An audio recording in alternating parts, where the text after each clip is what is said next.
Assalamualaikum warahmatullahi wabarakatuh. Kali ini saya ingin membahas masalah 3 musuh penyebab iman menjadi lemah. Yang pertama, setan dan bisikannya. Sebagaimana di dalam surah Al-A'raf ayat 16 sampai ayat 17, Allah Subhanahu wa taala berfirman, A'udzu billahi minasy syaithanir rajim. Bismillahirrahmanirrahim. Qala Fabima aqwaitani la'aqudanna lahum siratakal mustaqim summa la'atiyannahum min baini aydihim wa min khalfihim wa an aymanihim wa an samailihim wa la tajidu aktsaruhum syakirin. Sadaqallahul aliyul azim. Qala fabima aqwaitani. Iblis menjawab, engkau telah menghukum aku tersesat. Siapa yang menghukum? Yaitu Allah Subhanahu wa taala yang telah menghukum iblis. Mengapa Allah menghukum iblis? Dikarenakannya Allah menciptakan makhluk di muka bumi ini, makhluk yang paling sempurna, sebaik-baik ciptaan Allah adalah manusia. Karena manusia adalah makhluk yang paling sempurna di muka bumi ini, maka dari itu Allah memerintahkan malaikat dan iblis untuk tunduk dan menghormati, bersujud kepada Nabi Adam alaihi wassalam. Malaikat menjalankan perintah Allah Subhanahu wa taala dengan tunduk dan bersujud menghormati Nabi Adam alaihi wassalam. Namun iblis membangkang perintah dari Allah Subhanahu wa taala karena dia merasa kedudukannya lebih tinggi dari si Adam, karena dia merasa dia diciptakan dari api sedangkan si Adam diciptakan dari segumpal tanah. Kemudian Allah murka, Allah marah, dan Allah mengusir iblis dari surga, diturunkannya ke muka bumi. Namun sebelum iblis turun ke muka bumi, iblis berkata, la'aqudanna lahum siratal mustaqim. Niscaya aku akan menghalang-halangi mereka. Siapa mereka itu?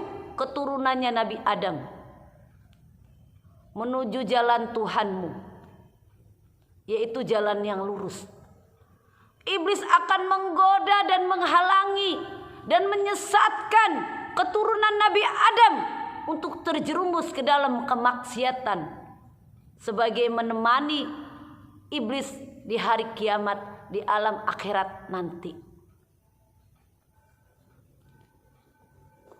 Kemudian summa la'atiyannahum. Kemudian iblis mendatangi mereka. Siapa mereka ini? Keturunannya Nabi Adam. Tonco ketil, seorang hamba sedang sibuk dengan pekerjaannya. Kemudian ada suara azan berkomandan. Dia asik dengan pekerjaannya. Dia tidak menghiraukan suara azan. Dia menunda waktu untuk menjalankan ibadah sholat. Karena apa? Min baini aidihim, karena iblis datang kepada manusia dari depan, merusak pikiran, hati manusia untuk melalaikan sholat. Bukan hanya di situ saja. Setelah dia melalaikan sholat, tetap dia mengerjakan sholat. Namun iblis tidak berhenti hanya di situ. Wa min khalfihim, iblis datang dari belakang ketika seseorang ingin berwudu. Dia ragu-ragu dengan wudunya. Apakah wudunya sudah sempurna? Sepertinya ada yang kurang dalam wudunya. Dibuat keraguan-raguan karena iblis masuk dari belakang, merusak hati dan pikiran manusia. Bukan hanya di situ saja. Setelah dia mengerjakan sholat, Allahu Akbar, wa an aimanihim, iblis datang dari kanan, merusak pikiran, hati dan manusia, sehingga sholatnya menjadi tidak khusyuk. Dia mengingat apa yang tadi semestinya dikerjakan. Dia masih ada ingat sama pekerjaannya tadi, sehingga sholatnya tidak menjadi khusyuk. Setelah menyelesaikan sholat, bukan hanya di situ saja. Wa an samailihim, iblis datang dari sebelah kiri. Udah sono, kerja lagi, gak usah baca Quran, gak usah berzikir, kerjaan masih numpuk. Iblis datang merusak hati dan pikiran manusia. Begitu sholat langsung berdiri mengerjakan sholat, tidak berdoa, tidak berzikir. Itulah setan yang merusak hati dan pikiran manusia. Maka dari itu Allah mengatakan kepada umat manusia bahwa setan adalah musuh yang nyata. Maka dari itu bagi orang yang beriman, marilah kita menguatkan, berjuang keras untuk menguatkan keimanan kita agar terhindar dari melemahnya keimanan kita.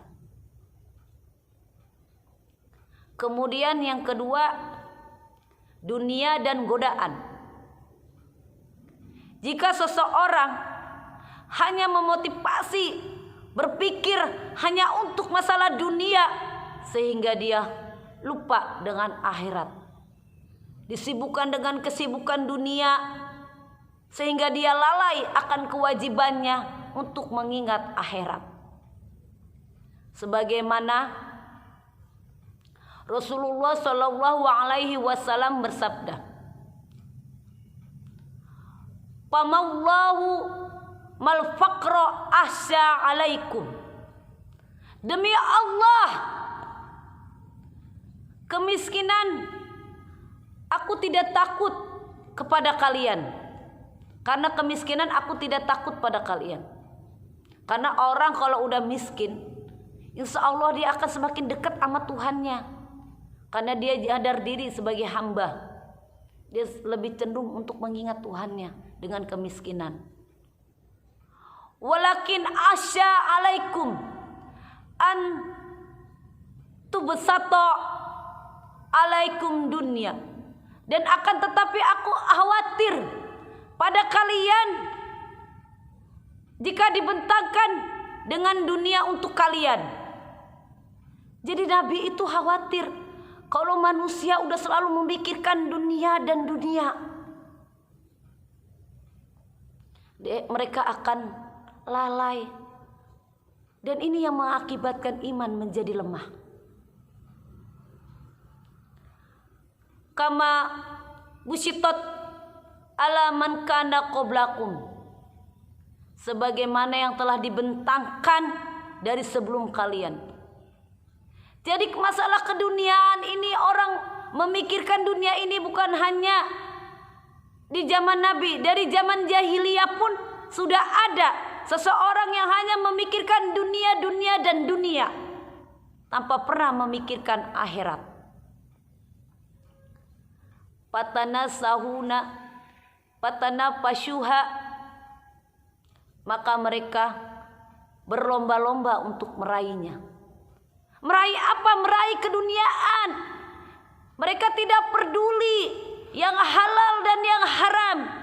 Yang penting mereka menjadi orang sukses. Yang penting mereka menjadi bahagia. Yang penting dia menjadi manusia yang berkecukupan tanpa memikirkan akibat dari apa yang udah dia tanam. Inilah yang mengakibatkan orang menjadi lemah imannya. Kama tanapasuha wal yahdiyakum, sebagaimana mereka berlomba-lomba dan dunia membinasakan mereka. Dunia akan membinasakan mereka. Mereka jadi cinta dengan dunia, hati menjadi was-was, menjadi tidak tenang, tidak tentram, dibudakin dengan dunia, dibudakin dengan harta, karena takut akan kehilangan harta yang udah diraihnya. Khawatir akan menjadi miskin, menjadi tidak tenang. Itu namanya orang yang sudah dibinasakan oleh dunia. Kama alhathum, sebagaimana mereka telah binasa. Maka dari itu,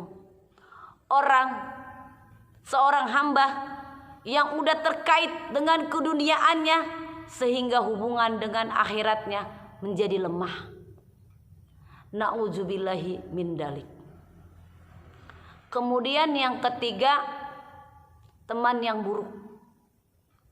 Faktor lemahnya iman, penyebab menjadi lemahnya iman karena berteman dengan yang buruk. Memilih teman-teman yang buruk. Sebagaimana syair Syekh Al-Juhri, anil mar'i la tas'al. Jika kamu ingin bertanya tentang seseorang, wasal qarinahu, bertanyalah siapa temannya. Jika kamu ingin mengetahui seseorang, orang itu baik atau buruk, kamu lihat dia berteman dengan siapa. Kalau dia berteman dengan orang yang baik, insya Allah dia akan menyerupai temannya yang baik. Apabila dia berteman dengan orang yang buruk, maka dia akan menyerupai perilaku dan perbuatannya seperti temannya yang buruk. Fakullu qarinin bil maqarini yaqdi. Maka tiap-tiap teman mengikuti orang yang menemaninya. Maka hati-hati jika berteman. Karena kalau orang yang baik tidak akan pernah merasa nyaman berteman dengan orang yang buruk. Begitu juga orang yang buruk merasa tidak nyaman untuk berteman dengan orang yang baik. Inilah yang menyebabkan iman seseorang menjadi lemah. 3 faktor. Maka dari itu kita saling menguatkan keimanan kita agar terhindar dari penyebab-penyebab lemahnya iman.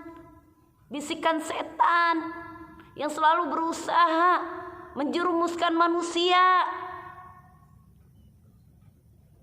hanya memikirkan dunia dan melalaikan akhirat dan berteman dengan teman yang buruk sehingga menjadi lemah iman kita karena 3 faktor ini. Marilah kita sama-sama sebagai kaum muslimin dan kaum muslimat, sebagai umat Islam, marilah kita mendekatkan diri kepada Allah dengan bertakwa, dengan mengingatnya, dengan banyak-banyak berzikir, dengan banyak-banyak membaca Al-Quran, dengan banyak-banyak menjalankan perintah agama, mengerjakan sholat sunnah, memperbanyak berpuasa. Insya Allah iman kita menjadi kuat dan terhindar dari rapuhnya iman dan lemahnya iman. Demikianlah penjelasan saya kali ini. Semoga penjelasan saya ini dapat bermanfaat buat diri saya pribadi khususnya dan juga kepada saudara-saudara yang mau mendengarkan penjelasan saya kali ini. Wabillahi taufiq wal hidayah. Wassalamualaikum warahmatullahi wabarakatuh.